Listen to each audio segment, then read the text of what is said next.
Boa noite, igreja. Quem tem lugar do seu lado aí que está vago, por favor, ergue a mão. Olha aí, gente. Olha aí, quem puder ajudar o pessoal que está atrás para sentar aqui, ó. Tem lugar aqui, viu? Você que está em pé aí, ó. Aproveita, dá um pulinho aqui na frente, senta aqui, ó.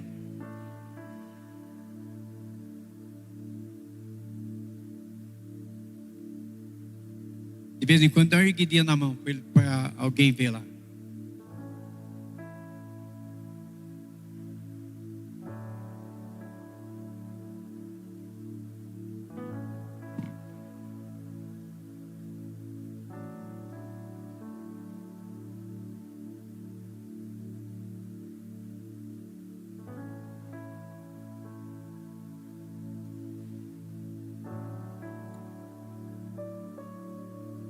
Você que quer nos acompanhar, abra sua Bíblia aí, ligue em Êxodo, capítulo 12, a partir do versículo 1.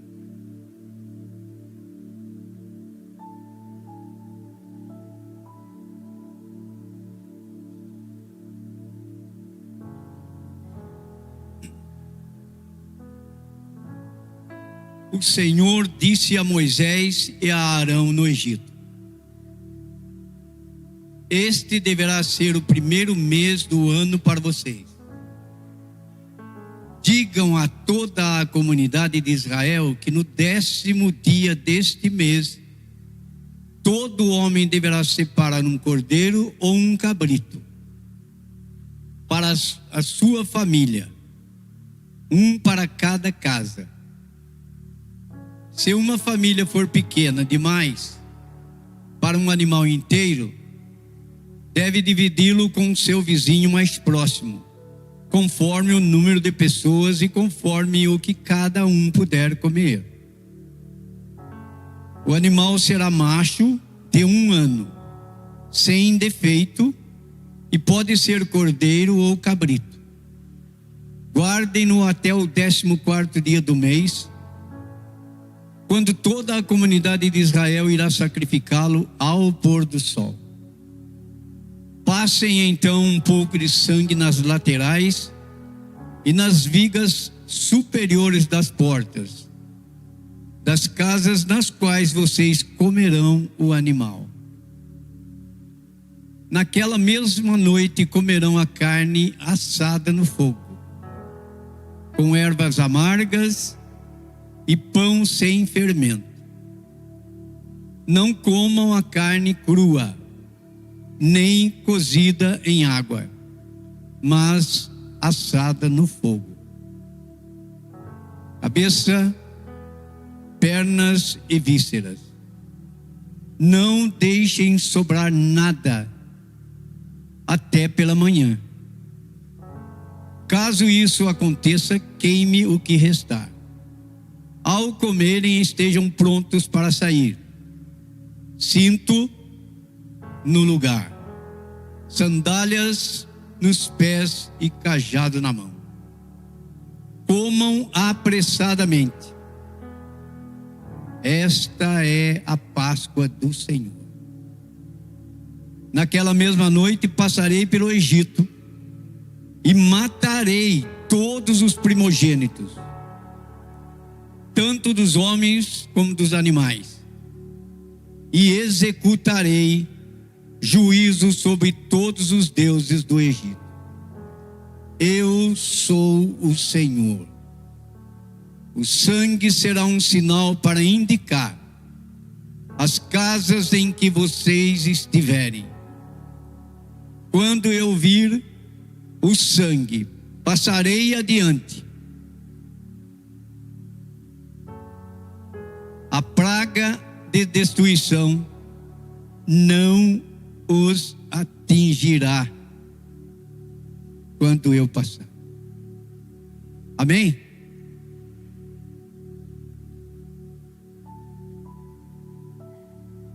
Esse texto de Êxodo, do versículo 1 ao 13, está está narrando aqui a primeira Páscoa que aconteceu em favor do povo hebreu que estava escravo no Egito. Mas para que tudo isso aqui que eu descrevi agora, que eu li agora, é preciso realmente que a gente faça realmente uma pequena viagem, uma pequena retrospectiva, para sentir na íntegra, na alma, como isso sucedeu. O texto é realmente um texto maravilhoso, uma fala de um Deus soberano, poderoso, em favor de um povo realmente que era a menina dos olhos dele. Mas que já no capítulo 15 de Gênesis, no versículo 13, você já vê Deus falando para Abraão que isso iria acontecer. Porque Deus é onisciente, Ele sabe tudo, Ele conhece tudo. Deus não era e nem vai ser, Deus é. Então, para que isso acontecesse, para que se transformasse nisso, a Páscoa que teve início no Antigo Testamento, quando Deus libertou Israel da escravidão, Deus enviou 10 pragas para que desenvolvesse tudo isso que eu acabei de narrar.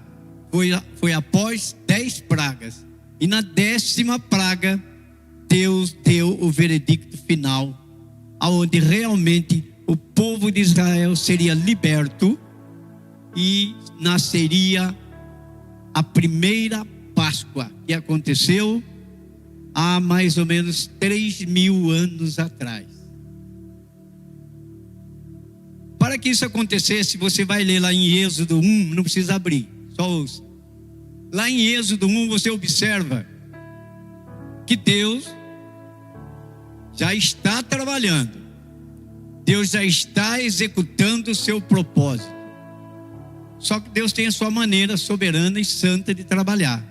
No capítulo 1 você observa que realmente o povo estava sofrendo uma opressão terrível no Egito. Por quê? Porque José, quando realmente ele passou a ser o primeiro ministro lá no Egito, ele teve um tempo e ele governou. Depois do faraó, quem mandava lá era José. E o povo de Israel, os hebreus, foi prosperando tanto, foi proliferando tanto, que o rei que era chegado de José também havia falecido, o rei também havia falecido, um novo governo surgiu no Egito, que não tinha realmente uma noção do que realmente José tinha deixado como um legado lá para os hebreus. Por causa disso, o faraó, que começou a governar, oprimiu o povo. No capítulo 1 você observa, no capítulo 1 de Êxodo você observa que ele oprime o povo de uma maneira realmente muito trágica. No capítulo 2 você vai observar que acontece o nascimento de Moisés. Para que Moisés nascesse foi preciso realmente uma ação sobrenatural de Deus. Se não fosse a ação de Deus, não teria acontecido. Mas tudo está dentro do propósito de Deus. É isso que é lindo nessa passagem.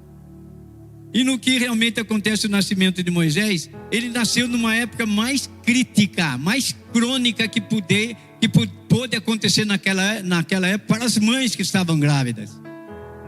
As mães que iam dar à luz, elas eram realmente ajudadas pelas parteiras daquela época. E a ordem do rei que chegou agora depois do período de José, a ordem do rei era que para que todas as mães que dessem à luz o menino fosse morto naquela hora. Só que as parteiras, tocadas pelo Espírito Santo, elas não mataram os meninos. E foi até o conhecimento do rei que os meninos estavam sobrevivendo. Aí o rei lançou um novo decreto. Esse decreto seria o seguinte: todos os recém-nascidos dos hebreus do sexo masculino deveriam ser assassinados. Imagina a carnificina, imagina a dor no coração das mães. Imagina como aquele povo estava realmente fazendo as suas análises do que foi no tempo de José e do que está sendo agora no tempo desse novo faraó.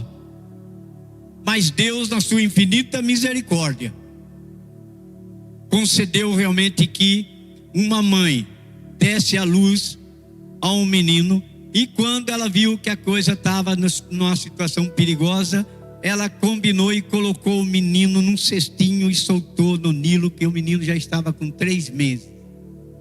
E a irmãzinha de Moisés saiu por aquele meio daquele mato, acompanhando aquele cestinho que estava descendo pelo rio Nilo.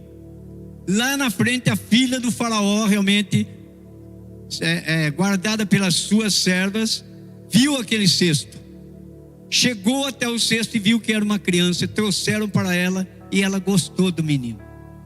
A filha do faraó simpatizou com o menino, e logo a irmã de Moisés chegou e falou: eu sei alguém que pode amamentá-lo. Quem era essa mulher? Era a própria mãe de Moisés. Está aí a mão de Deus ou não está? Meu Deus. E a mãe de Moisés o amamentou até o tempo que ele foi liberado e foi morar no palácio. Mas no incidente que aconteceu no palácio, Moisés teve que sumir. Não vou contar o que aconteceu porque não dá tempo. Mas Moisés foi forçado a deixar o Egito e sumiu para Midian. Moisés saiu do Egito com 40 anos.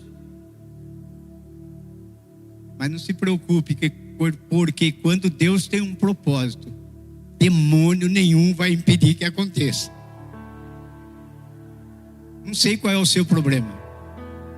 Talvez você já está por aqui, ó. Mas fica tranquilo, porque o choro pode durar a semana inteira. Mas no amanhecer poderá vir o sorriso de alegria e de vitória.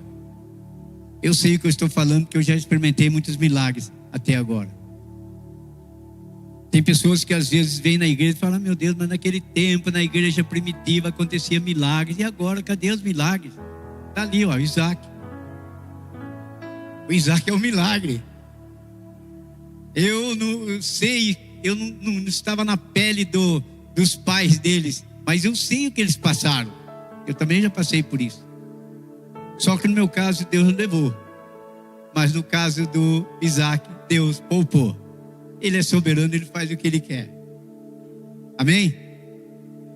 Muito bem. Moisés sai do Egito com 40 anos.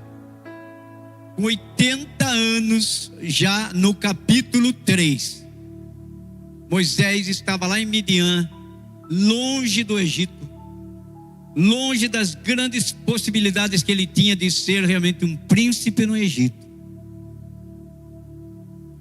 Mas quando ele sentiu que na veia dele circulava um sangue hebreu, ele não se preocupou realmente com uma vida confortável. Ele simplesmente foi defender um hebreu e sobrou para ele ter que fugir. Mas Deus usa todos os altos e baixos. Deus escreve certo em linhas tortas, querido, pode crer. Moisés, aos 80 anos, ele está lá pastoreando as ovelhas, e Deus aparece para ele numa sarça ardente. E logo que ele chega, Deus fala para ele: Moisés, tire as sandálias dos seus pés, porque o lugar que você está pisando é santo. O que nós aprendemos com isso, querido?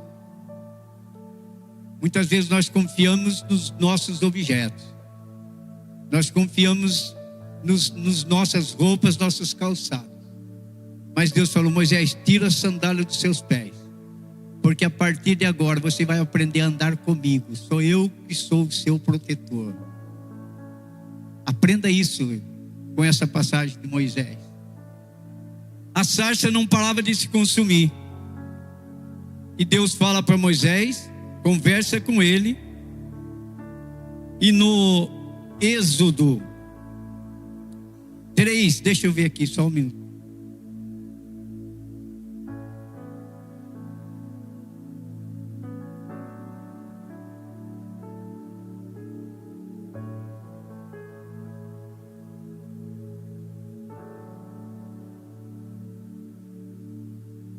no Êxodo capítulo 3, disse o Senhor: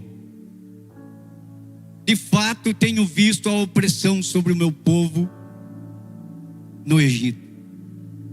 Tenho escutado o seu clamor por causa dos seus feitores e sei o quanto estão sofrendo. Deus falando para Moisés. Por isso desci para livrá-lo das mãos dos egípcios e tirá-los daqui para uma terra boa e vasta, onde há leite e mel como fartura.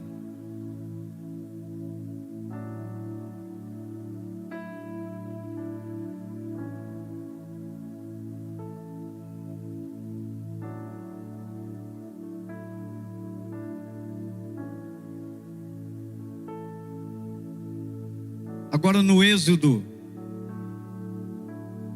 3:21, vejamos.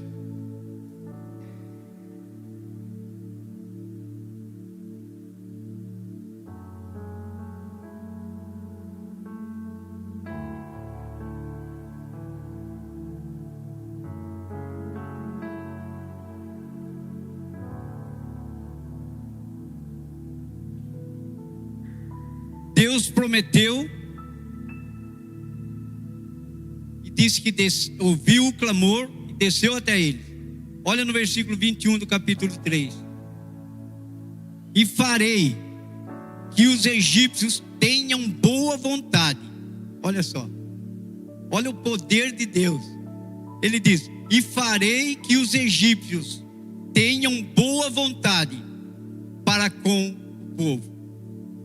E de modo que, quando vocês saírem, não sairão de mãos vazias. Meu Deus!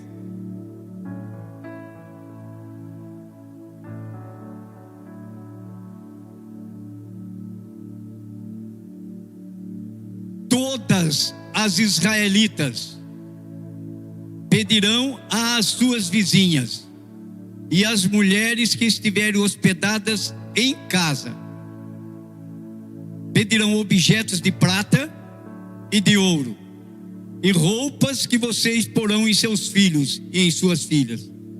Assim vocês despojarão os egípcios. Primeiro ele diz que ouviu o clamor, depois ele diz que desce, depois ele diz que vai mover o coração das egípcias, para que as israelitas não saíssem de mãos vazias. E olha o que Deus prepara. Deus moveu o coração das egípcias.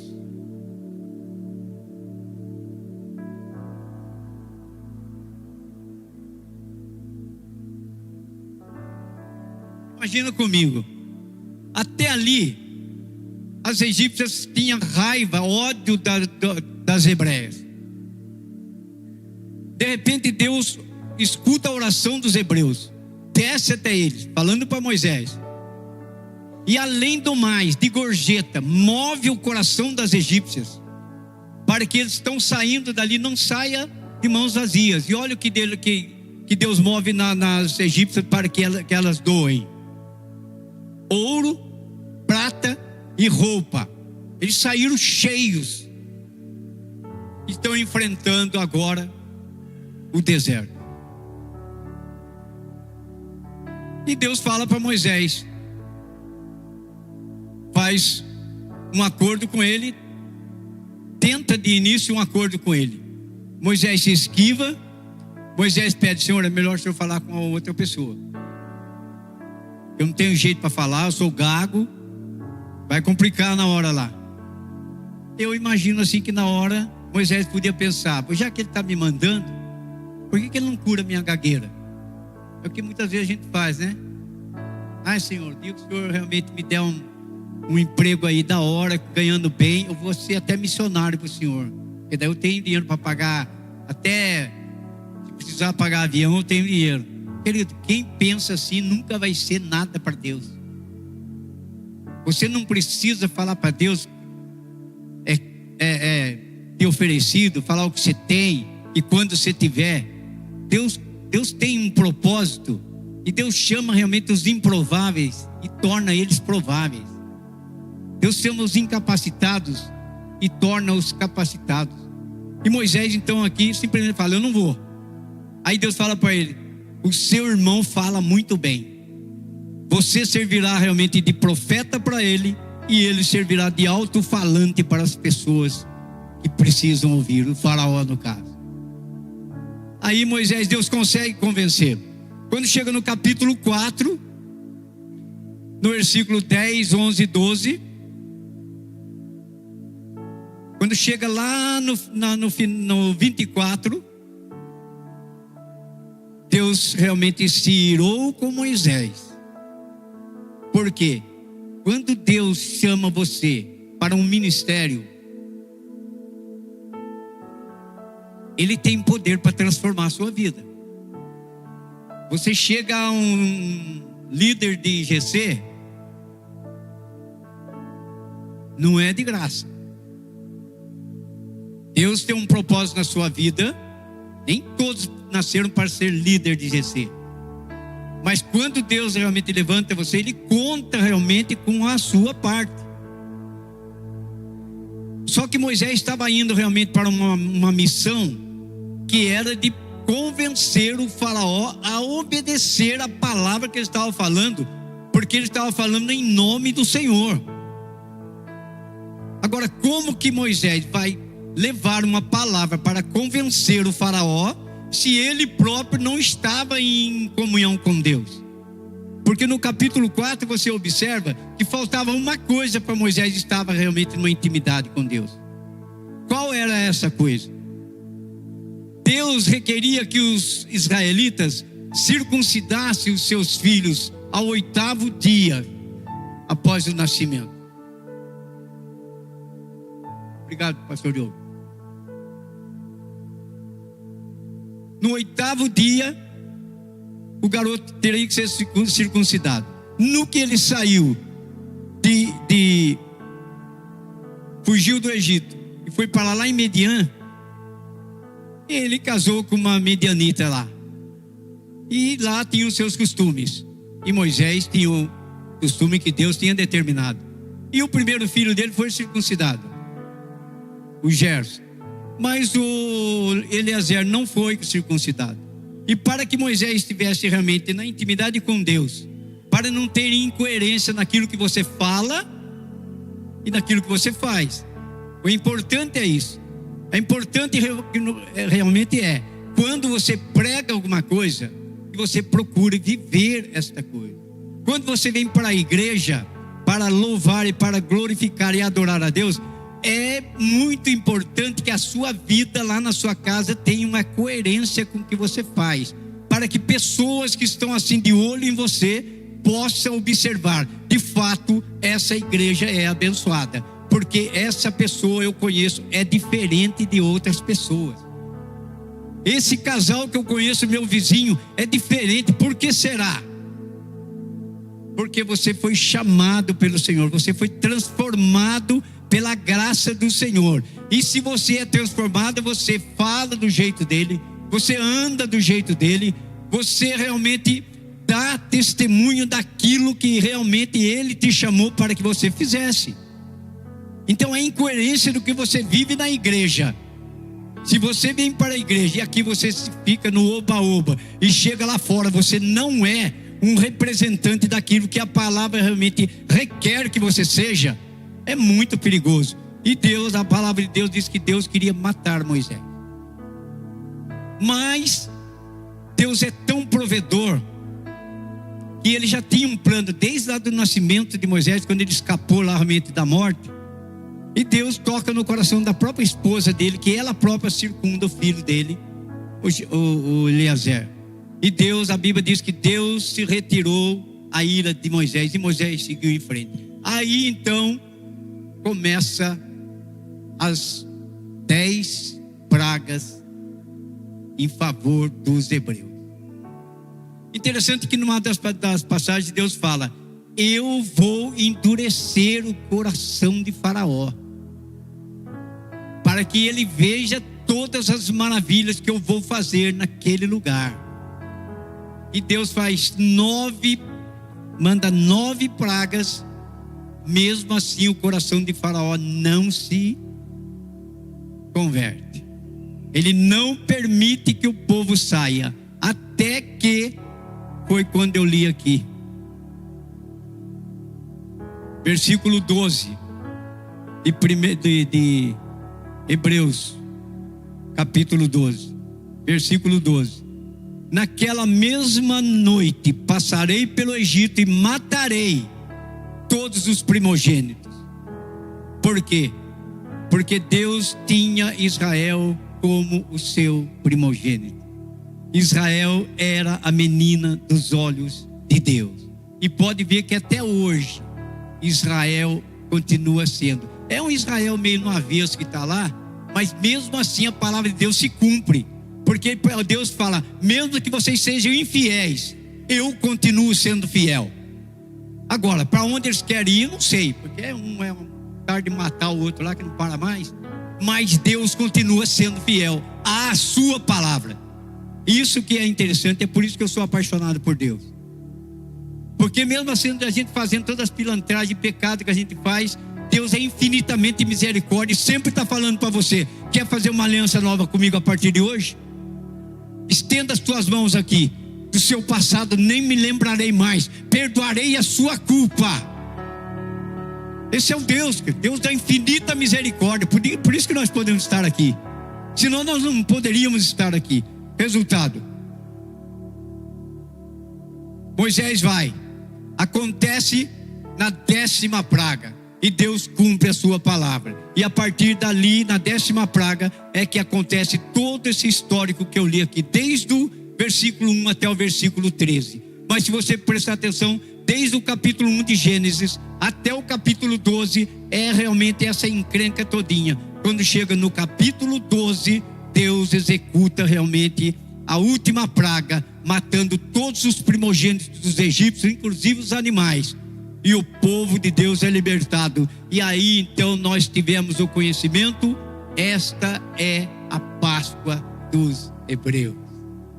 Os hebreus que viviam numa escravidão desgraçada, a partir desse dia saíram cantando, cheio de ouro e de prata. E logo em seguida Deus abre o mar vermelho, para que eles pudessem caminhar pelo deserto. E Deus sendo seu provedor. Mas infelizmente a gente desde o começo do mundo, depois do pecado, o homem tem memória curta.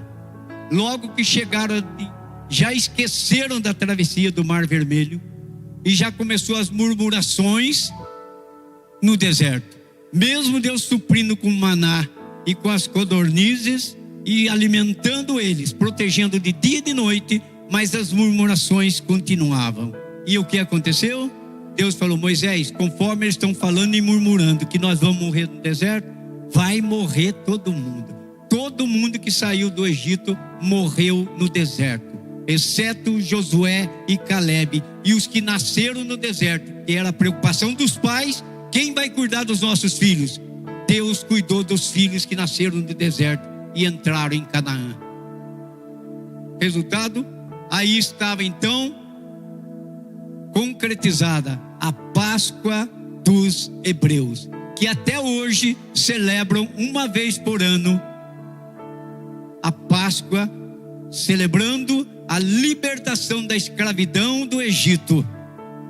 E na celebração que eles fazem, eles matam um cordeiro de 1 ano de idade, sem defeito, simbolizando a chegada do verdadeiro Cordeiro de Deus, aquele que tira o pecado do mundo, anunciado por João Batista. Essa é a Páscoa dos hebreus, que ainda celebra como foi descrito aqui em Êxodo, no capítulo 12, comendo ervas amargas e pão sem fermento. Por que ervas amargas? Porque toda vez que ele celebra a Páscoa comendo ervas amargas, ele lembra o tempo realmente de terríveis sofrimentos lá no Egito. E por que o pão sem fermento? Porque um pouco de fermento leveda toda a massa. Então cuidado com os seus passos. Porque às vezes a gente começa a brincar com o pecado e esquece realmente que uma floresta é incendiada muitas vezes por uma bitinha de cigarro que alguém joga, ironizando que não tem problema, e de repente quando vê, aquela bitinha virou e faz um incêndio queimando uma floresta inteira. Por que então comer pão sem fermento? Para você se autopoliciar. Porque, não, isso é brincadeira, eu menti de brincadeira, eu só dei cuidado com as brincadeiras. Porque de repente realmente você está colocando um fermentinho na massa, e quando você vê, você está dominado pelo pecado, você está realmente escravo do pecado. Esta foi a primeira Páscoa. Mas importante para nós, no Novo Testamento, a Páscoa ganhou um significado com Jesus Cristo. Na última ceia, quando ele estava reunido com seus discípulos, no capítulo 26 de Mateus, a partir do versículo 26, enquanto comiam, Jesus tomou o pão, deu graças, partiu e deu aos seus discípulos, dizendo: tomem e comam, isto é o meu corpo. E em seguida tomou o cálice, deu graças e ofereceu aos seus discípulos, dizendo: bebam deles todos vocês, isto é o meu sangue da aliança, que é derramado em favor de muitos para perdão dos pecados. A Páscoa no Novo Testamento tem um significado profundo para nós cristãos. Ela nos faz lembrar a morte e ressurreição de Jesus Cristo, que se entregou como um sacrifício para salvar a humanidade da condenação eterna. Mas falar que Jesus Cristo morreu para nos salvar da condenação eterna, implica sim realmente em algumas coisas que eu gostaria de abordar com vocês agora, para que nós pudéssemos entender como foi difícil, como foi realmente inenarrável o sacrifício de Jesus Cristo. Por quê? Porque primeiro, celebrando a ceia, Jesus foi traído. Primeiro, Jesus escolheu 12 homens para que tornasse seus 12 apóstolos. Dos 12, um realmente traiu Jesus Cristo. Então vocês ficam realmente, prestem atenção. Às vezes a gente está no GC e às vezes diz: ai meu Deus, o que eu faço? Será que eu escolhi errado? Será que eu não escolhi errado? O que será que está acontecendo? Que você acha que Jesus escolheu 12, ele escolheu errado Judas? Tudo para que se cumprisse as escrituras, querido. Mas o problema não foi de Jesus, o problema foi de Judas, porque ele foi substituído, mas foi traído. Segundo, ao celebrar a ceia, foi preso. Como preso? Jesus saiu para o Horto das Oliveiras, e lá apareceu realmente a turba realmente da legião de soldados, procurando Jesus de Nazaré. Ao quando realmente Judas beijou Jesus, o traindo, indicando que era ele. E Jesus, antes que Judas beijasse, Jesus falou: a quem procurais? E eles disseram: a Jesus de Nazaré. E Jesus disse: sou eu. Deixai ir os meus amigos. Gente, se nós não percebemos o tamanho do amor de Jesus Cristo por nós, eu até poderia colocar um tema nessa pregação da Páscoa.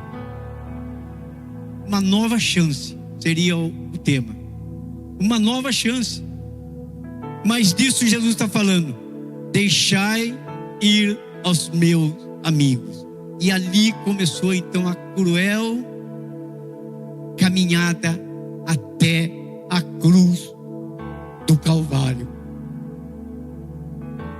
Jesus, por ter divulgado o amor,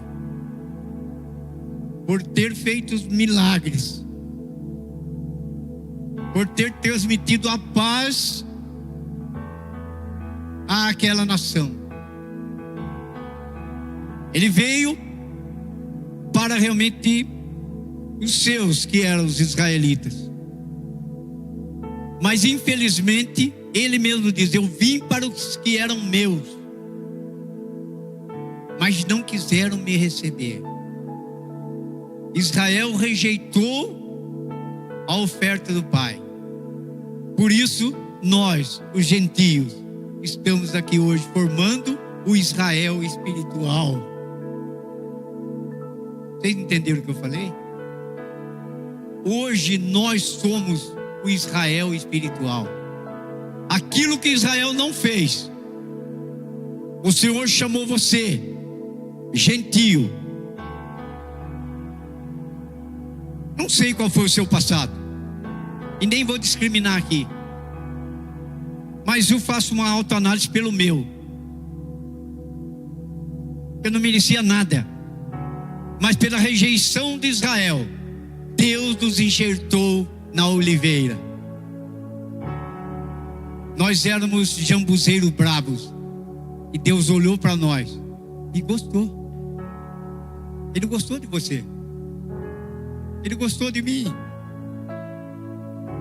Mas como? O que nós tínhamos para que Ele nos amasse? Nada. Por isso você tem que analisar, querido. Você não era ninguém, você não merecia nada, mas na rejeição de Israel, Deus nos amou. Deus nos escolheu para ser, no lugar de Israel, a luz para o mundo. Não brinca de ser crente, querido. Não brinca de GC. Não brinque de liderar. O orgulho precede a queda, querido.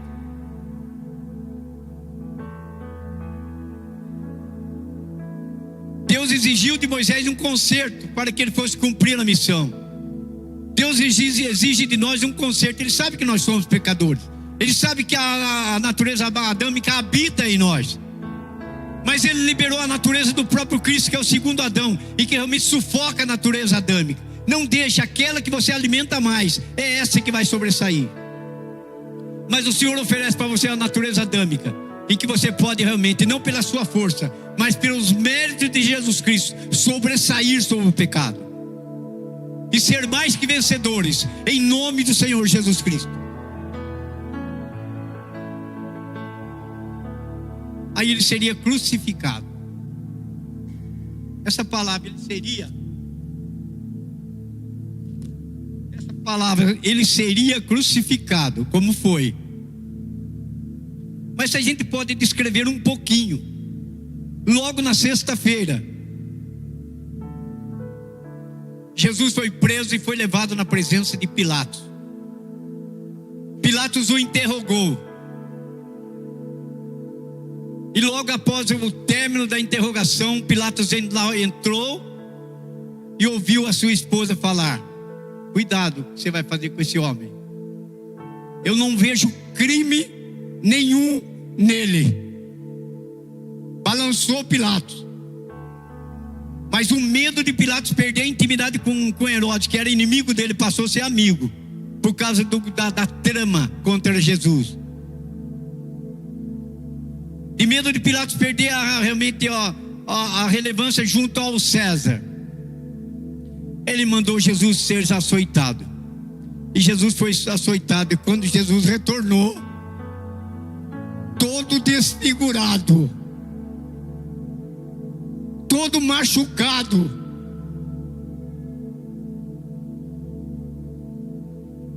Pilatos olhou para ele, quase irreconhecível,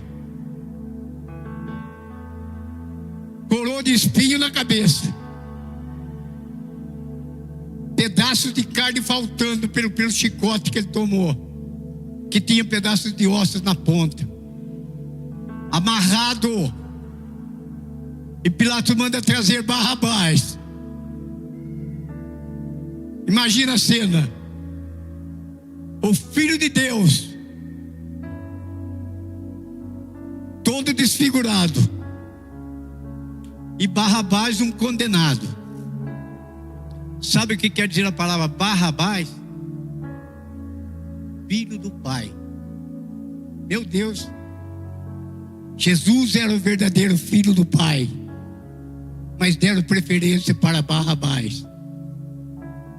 Pilatos disse: a quem quereis libertar? Barrabás ou a Jesus? E o povo inteiro gritou: Jesus de Nazaré, ele seja crucificado, que o sangue dele caia sobre nós.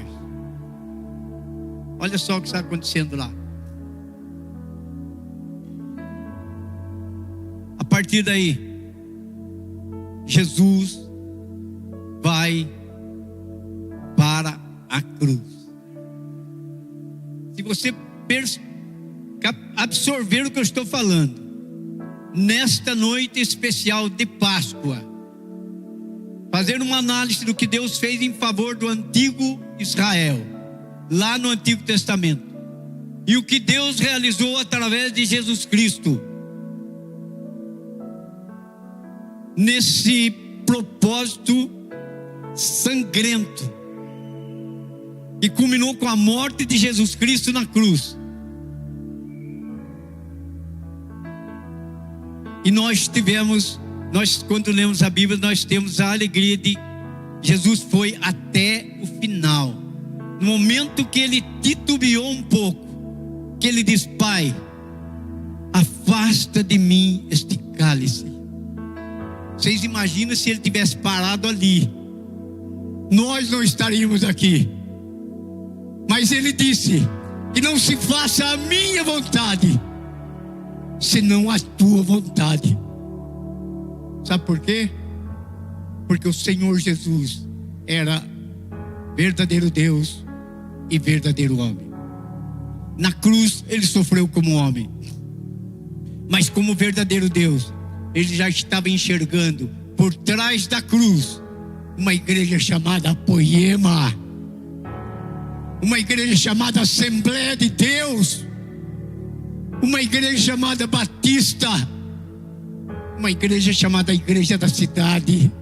Jesus já via isso, e ele falou: que não se faça a minha vontade, senão a tua vontade. E hoje nós estamos aqui celebrando a Páscoa do Senhor. É uma passagem daquela vida que você levava antes e que não pode mais. Se você analisar o que eu estou falando, algo tem que acontecer na nossa vida daqui para frente. Não é possível. Não é possível mais o lesbianismo me dominar. Não é possível o homossexualismo me dominar.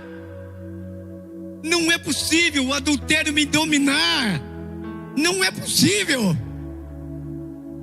Não é possível mais a mentira nos dominar. Por quê? Porque o Senhor se oferece nessa Páscoa: tudo está consumado. Eu venci o mundo, vocês também vão vencer no meu nome. Não dá para ser mais a mesma pessoa, querido. Não dá mais para fingir de ser cristão. É preciso absorvermos isso de uma maneira realmente radical e entender que Páscoa quer dizer passagem. Passagem do quê? De uma vida desgraçada que nós tínhamos antes, e agora nós vivemos uma vida abençoada, porque ele diz: eu vim para trazer vida, e vida em abundância. Tome posse disso, querido. Como assim? Aonde que está essa vida? Está no seu coração. Maridão, está aqui. Está no seu coração, marido. Eu sei, sou 46 anos casado, vou para 47. Eu sei o desgaste que o casamento causa. Mas eu estou aqui maravilhado. Minha esposa está lá realmente participando do culto com meu filho lá em São Paulo. O Lucão está lá dando uma mensagem. Que alegria. 46 anos cultivando um casamento entre os altos e baixos, mas nós somos mais que vencedores. É por causa dos méritos de Jesus Cristo. Maridão, acorda. Esposa, acorda.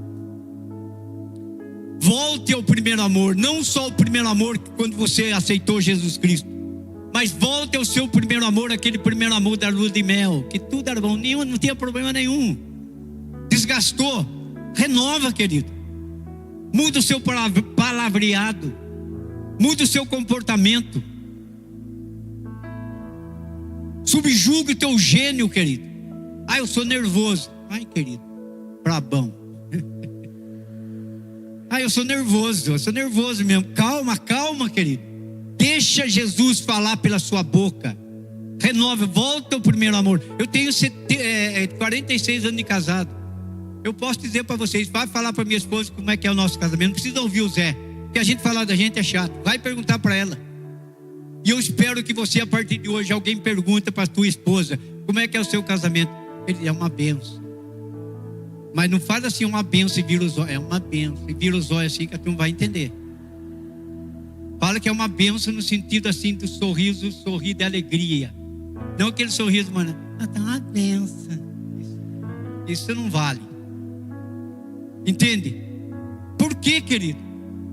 Nós somos uns nômades. Lá, se você ler lá em Tiago 4,14, tem uma palavra lá que é: quem você pensa que é? O que você pensa que você vai fazer amanhã? Você é um vapor que aparece e logo se desvanece. As mulheres que mexem com panela de pressão entendem de vapor. Quando você abre a panela assim, você já viu, né? Um vaporzão. O que acontece? Já acabou. É a nossa vida. A sua vida é um vapor que aparece e logo se desvanece. Ainda bem que nós estamos caminhando aqui, todo mundo para ir para o céu. Quem quer ir para o céu? Quem quer ir hoje?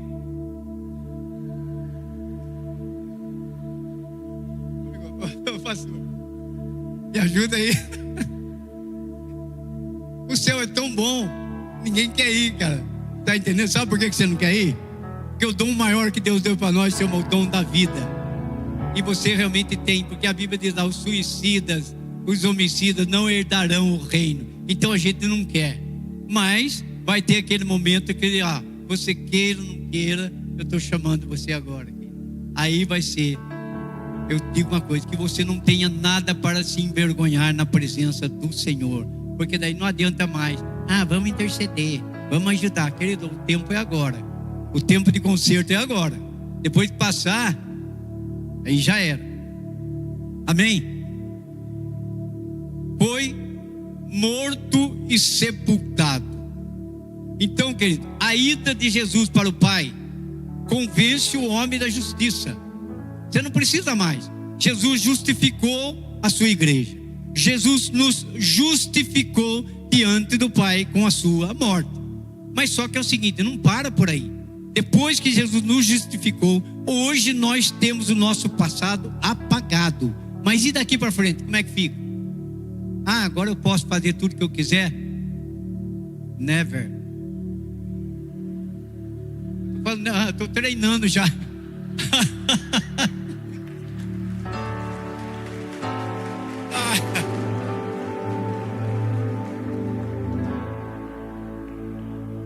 Estou treinando já, que hoje eu vou para os Estados Unidos agora, daqui a pouco. E quando terminar eu vou falar para você: good night, né? Pelo menos 2, não sei 3. A hora que eu estou indo eu vou falar: igreja, I love you. Eu já sei. Sei 3. Aleluia, já dá para o gasto lá, né, cara? Aleluia. Então, o Pai, Ele nos justificou, porque a cruz não foi o fim de tudo, pelo contrário, ela teve um valor libertador. A cruz é o começo. Mas aí Paulo vem e fala: lutai com tremor e com temor pela vossa salvação. Por quê? Porque quanto mais lhe for dado, vou falar com a ponta esquerda aqui agora, que até agora não olhei para cá. Quanto mais lhe for dado o ponto esquerdo, mais lhe será cobrado. Por isso que ele diz que ele é o único juiz. Não tem outro juiz além dele. Amém? Guarda essa para vocês aí.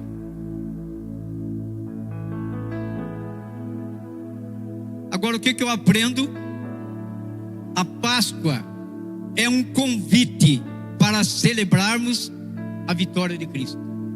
Ela nos ensina sobre amor, redenção e esperança. Pois através do sacrifício de Jesus temos acesso à vida eterna. Assim, a verdadeira Páscoa é um tempo de gratidão e renovação espiritual em Jesus Cristo. Por isso que eu falei que essa pregação pode chamar a nova chance. Agora eu vou apresentar para vocês rapidinho 5 princípios, 5 ensinamentos que a Páscoa nos deixa. Primeiro, libertação. A Páscoa lembra a libertação do povo de Israel da escravidão do Egito. Mas o sacrifício de Cristo, Jesus é o cordeiro. Lembra lá que tinha que matar um cordeiro de 1 ano, sem defeito, comer todas, até as vísceras, e se alguma coisa sobrasse, queimar tudo. Aqui o sacrifício de Cristo, Jesus é o cordeiro de Deus que com o seu sacrifício nos liberta do pecado. Já disse João Batista lá no começo da Bíblia: eis o cordeiro de Deus que tira o pecado do mundo. Eu sei que vocês estão quietinhos escutando, mas quando você absorve isso, vocês estão imaginando: meu Deus, isso não é pouca coisa. Eis o cordeiro de Deus, diz João Batista, que tira o pecado do mundo.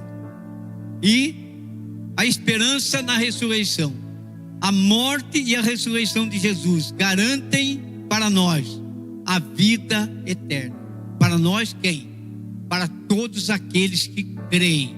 Em quem? Em Jesus Cristo. Não adianta você falar: eu tenho muita fé. O que eu mais ouvia no meu salão quando eu trabalhava, as pessoas falam: Zé, só tem uma coisa, eu tenho muita fé. Mas fé no quê? Fé na ferradura que está atrás da sua porta? Fé na samambaia que está pendurada lá para espantar assombração? Elefante com a traseira para trás para trazer sorte? O Buda que está lá na sua casa com moeda ali para fazer você ganhar dinheiro?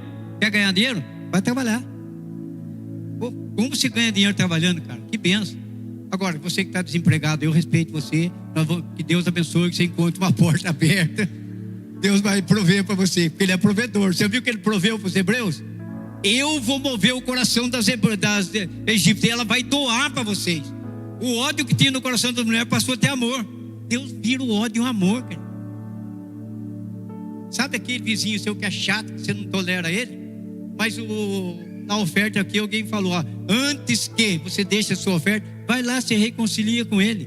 Porque se você reconcilia, a sua vida começa a prosperar. Às vezes você não sabe porque a sua vida está travada. Sabe por quê? Libera o perdão, querido. Libera o perdão até para o seu maridão. Sabe aquele chatinho lá?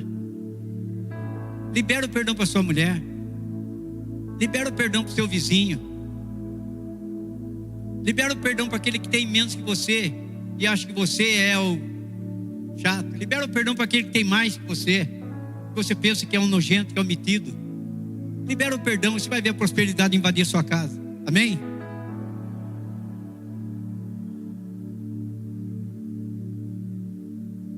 Lucas, ele está dizendo aqui, vamos ver o que Lucas diz para nós aqui.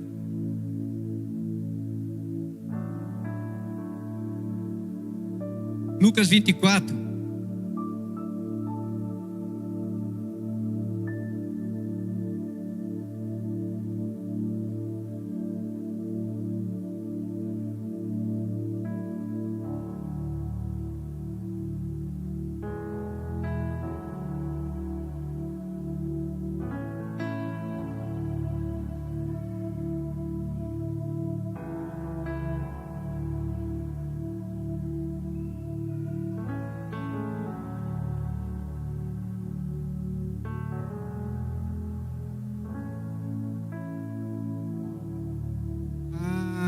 Bem, Jesus morreu na cruz. Eu falei que ele foi traído, preso, condenado, foi para a cruz, morreu. Aí Lucas está dizendo aqui, ó, no primeiro dia da semana, de manhã cedo, as mulheres levaram ao sepulcro as especiarias, aromáticas que haviam preparado. encontraram removida a pedra do sepulcro, mas quando entraram, não encontraram o corpo de Jesus. Ficaram perplexas, sem saber o que fazer. De repente, 2 homens com roupas que brilhavam como a luz do sol colocaram-se diante delas. Amedrontadas, as mulheres baixaram o rosto para o chão, e os homens lhes disseram: por que vocês estão procurando entre os mortos aquele que vive? Oh, aleluia! Aplauda, que eles não sei, eu acho que eles não entenderam, não é possível. Ele vive! Aleluia! O nosso Deus. Tem milhares de deuses por aí, querido, e que as pessoas invocam, mas o nosso Deus é o único que venceu a morte. E eu termino dizendo para vocês que há um novo começo para nós. A ressurreição de Jesus traz a promessa de uma vida para todos os cristãos. Romanos 6, versículo 4: portanto, fomos sepultados com ele na morte por meio do batismo, a fim de que, assim como Cristo foi ressuscitado dos mortos mediante a glória do Pai, também nós vivamos uma vida nova. Se dessa forma fomos unidos a Ele na semelhança da sua morte, certamente o seremos também na semelhança da sua ressurreição. Pois sabemos que o nosso velho homem foi crucificado com Ele, para que o corpo do pecado seja destruído e não mais sejamos escravos do pecado. Amém, aleluia. Meu Deus, isso é, aleluia.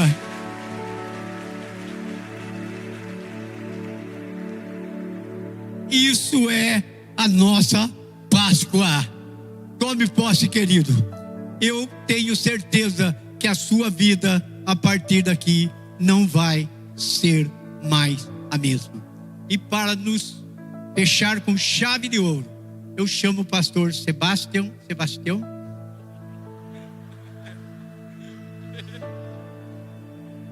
Dom Sebastião e sua esposa vão celebrar a ceia conosco. Amém?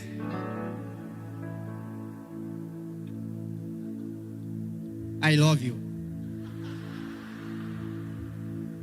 I love you.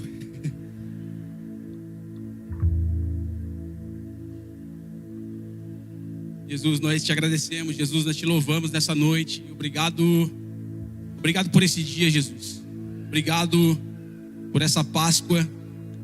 Obrigado, Jesus, porque o Senhor ressuscitou. O Senhor foi a primícia, Jesus. O Senhor ressuscitou como uma primícia dentre muitos irmãos. E por isso nós temos esperança, Jesus, de que nós também ressuscitaremos com o Senhor. Nós louvamos o seu nome nesse lugar, Jesus. Nós te adoramos. Que o seu nome seja exaltado nesse lugar, Senhor. O Senhor é o centro dessa reunião. O Senhor é o centro, Senhor Jesus, de tudo que nós fazemos nesse lugar, de tudo que nós somos. Nós te agradecemos, Jesus, pelo seu perdão, pelo seu sangue derramado sobre nós. Nós te agradecemos, Jesus, pela nova chance, pela nova oportunidade que o Senhor nos deu de vivermos uma nova vida. Recebe nessa noite, Jesus, toda adoração, todo louvor, toda honra e toda glória seja dada ao seu santo nome, Senhor. Jesus, nós entronizamos o seu nome, Jesus. Nós exaltamos o seu nome. Não existe um outro nome que está acima do seu nome. O seu nome é o mais alto, Jesus. O seu nome é o mais poderoso. O seu nome, Jesus, ele é o mais lindo, Jesus. Nós te adoramos nesse lugar. Nós te louvamos, Jesus. Honrado seja o seu nome, Jesus. Pedir pro pessoal da ceia ir se posicionando aqui, por favor. Antes de Jesus ele ser morto, antes de Jesus ser preso, Jesus ele estava sentado numa mesa como essa aqui, junto com os seus discípulos, junto com seus amigos, junto com aqueles homens em que ele andou durante 3 anos e ele deu tudo para eles. Eu queria trazer à memória esse momento em que Jesus estava sentado nessa mesa. A Bíblia diz que ele estava reclinado à mesa com esses homens. E eu queria trazer para vocês qual era o contexto dessa mesa. Essa era a mesa da traição de Jesus. E foi nessa mesa que Jesus ele levanta o cálice e ele diz assim: esse é o cálice da nova e eterna aliança que eu faço no meu sangue. E sabe o que ele disse nessa mesa? Um novo mandamento eu dou para vocês: que vocês se amem uns aos outros do jeito que eu amei e do jeito que eu amo vocês. De que maneira que Jesus nos ama todos os dias? Será que nós merecemos esse amor? Será que nós merecemos esse amor? Nós não merecemos. Mas todos os dias o Espírito Santo nos convence.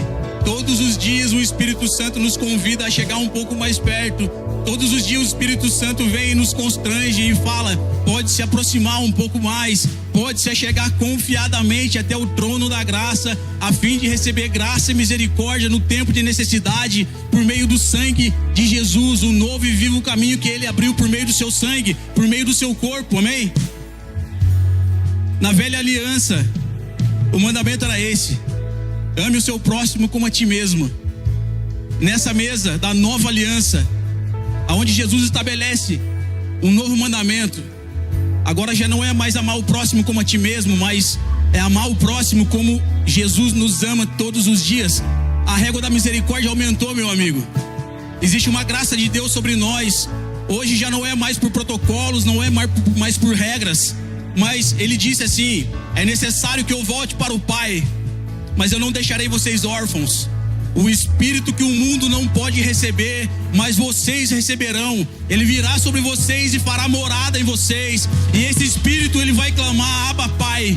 É esse Espírito que hoje nos capacita a viver como uma única família, crendo num só Deus, um só batismo. Hoje nós estamos aqui reunidos como família por causa do sacrifício do sangue de Jesus, amém? Então nessa mesa existe reconciliação. Nessa mesa ela existe restauração. Não existe nada que não pode ser restaurado. Nessa mesa nós temos a esperança de uma ressurreição. Jesus, ao 3º dia, ele foi morto, mas ao 3º dia, ele ressuscitou como uma primícia dentre muitos irmãos. Ele é o primogênito do Pai. E sabe qual é a nossa esperança? Jesus está voltando, amém? Eu creio que o retorno dele está breve. E sabe qual é a promessa? É que todos aqueles que dormiram aguardando o Senhor, todos aqueles que dormiram nele, ressuscitarão primeiro, e nós que estaremos vivos esperando a vinda dele, nós seremos transformados em corpo glorioso e encontraremos com o Senhor nos ares, amém? Essa é a esperança sobre nós, meu amigo. Você tem que se alegrar, você tem que celebrar o nome de Jesus nessa noite. Então, se existe alguma coisa que você precisa resolver, alguma coisa que você precisa se reconciliar, seja com alguém aqui dentro, seja com um familiar, seu marido, sua esposa, seus filhos, eu não sei. Essa é a noite, meu amigo. Essa é a noite. Se você estava distante de Jesus, se você abandonou ele por algum motivo, essa é a noite da reconciliação. Existe pão e existe vinho na mesa de Jesus, amém? Existe um convite para que você se assente à mesa do Pai nessa noite. Ah, Jesus, nós te amamos, Senhor. Você pode vir até a frente agora e pegar o seu pão, o seu cálice. Nada além do sangue, nada além do sangue de Jesus,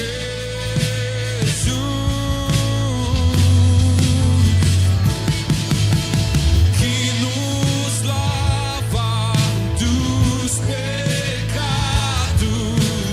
que nos traz restauração.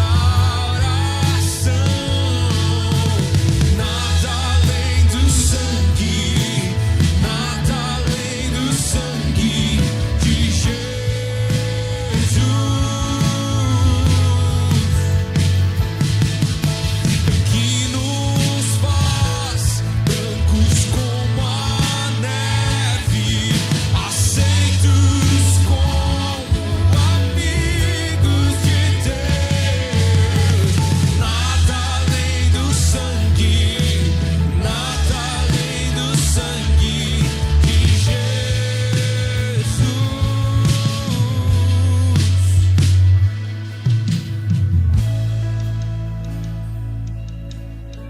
Todo mundo pegou o pão, todo mundo pegou o cálice. Levanta o seu pão assim comigo. Isso aqui não é um símbolo, amém? Esse aqui é o corpo de Jesus que foi partido por mim e por você. O corpo de Jesus que foi esmagado. A Bíblia diz que ele foi traspassado por causa das nossas iniquidades. E o castigo que estava sobre nós foi sobre ele. Ele foi levado até o matadouro como uma ovelha muda, por amor a mim e por amor a você. Levanta o seu pão nesse momento. Pois recebi do Senhor o que também entreguei a vocês. E o Senhor Jesus, na noite que foi traído, tomou o pão e, tendo dado graças, partiu e o disse: isto é o meu corpo, que é dado em favor de vocês. Façam isso em memória de mim. Nós consagramos agora esse pão no nome do Pai, do Filho e do Espírito Santo. Pode comer o pão nesse momento.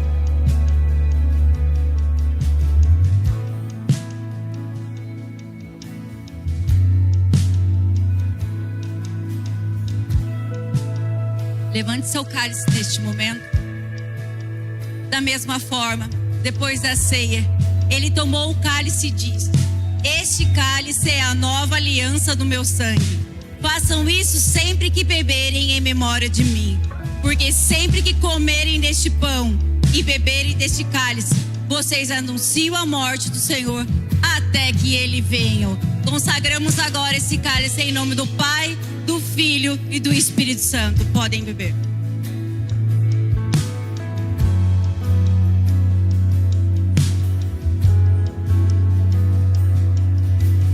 Senhor Jesus, queremos te louvar e te agradecer, Jesus, por essa noite. Queremos te louvar e agradecer porque o Senhor vive em nossos corações. Queremos te louvar e te agradecer porque o Senhor nos livrou do império das trevas e nos trouxe para o império da sua maravilhosa luz, Jesus. Obrigada por toda a cura, por toda a libertação, por toda a transformação que o Senhor tem feito no nosso meio. E eu creio que é apenas o começo de grandes coisas que nós iremos ver. Então, Pai, nessa noite, peço que o Senhor ressuscita sonhos. Eu peço que nessa noite você venha ressuscitar aquele que está dormindo. Oh, Pai, desperta aquele que está dormindo, para que ele possa ver, Senhor Jesus, quem o Senhor é. O Senhor não é uma história, o Senhor é uma pessoa, o Senhor é real. Então, obrigada, Jesus, porque se estamos aqui é porque o Senhor vive. É porque o Senhor vive. É isso que eu oro, papai. Derrama graça, amor, misericórdia. Que a sua verdade, Jesus, venha prevalecer, Jesus. Repreendemos agora toda mentira, todo medo e todo engano. E pedimos o teu amor furioso derramado naquela cruz. Vem invadindo os nossos corações nessa noite. Obrigada, papai, pelo teu amor. Obrigada, Jesus, pela nossa vida. Obrigada porque o Senhor vive em nós, Pai. Em nome de Jesus. Eu sou livre, eu sou livre, eu sou livre. Você que é livre, cante. Nada além do sangue, nada além do sangue de Jesus. Eu sou livre. Eu sou livre. Eu sou livre. Nada além do sangue. Nada além do sangue de Jesus. Porque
mas eu bem sei, eu sei que a minha vida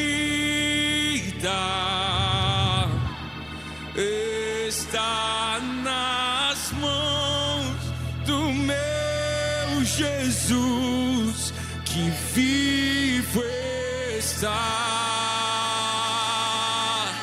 Ele está vivo e Ele está nesse lugar. Ele está vivo e o seu Santo Espírito está nesse lugar. Nós te amamos, Jesus. Nós te amamos, Jesus.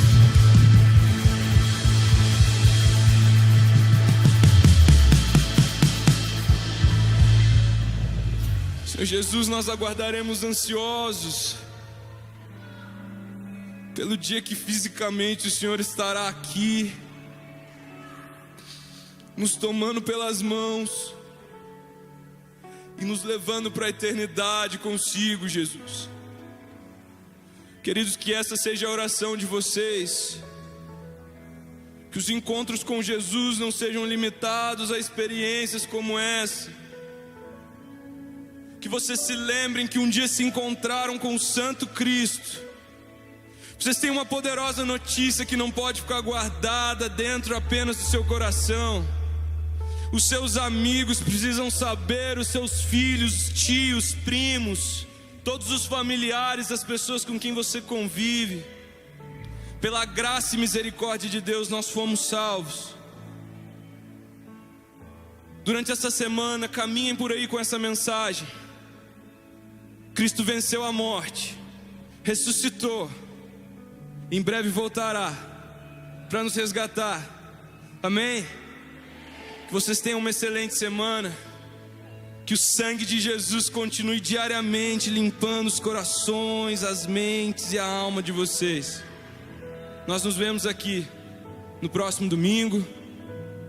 Nós estaremos por aqui orando pela vida de vocês, aguardando ansiosos juntos pelo retorno do nosso Rei. Deus os abençoe.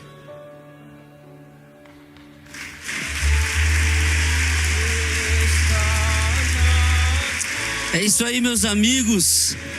Que você viva essa semana com a certeza de que Jesus morreu por você. Cara, Ele te comprou para que hoje você pudesse ter um relacionamento íntimo com Ele, para que hoje você pudesse viver perto dEle, não mais uma vida vazia, uma vida sozinha, mas uma vida, cara, cheia do amor dEle, cheia da esperança de que Ele vem um dia para nos buscar. Então que essa semana seja uma semana abençoada, uma semana cheia de Jesus na sua vida, que você se lembre que aqui você tem uma família que te ama e quer caminhar com você. Então, na sexta-feira estaremos aqui para o batismo. Também no domingo estaremos aqui com as 3 sessões, às 10, às 5 e às 19h30. Nós amamos você. Vamos nessa. Deus te abençoe. Uou!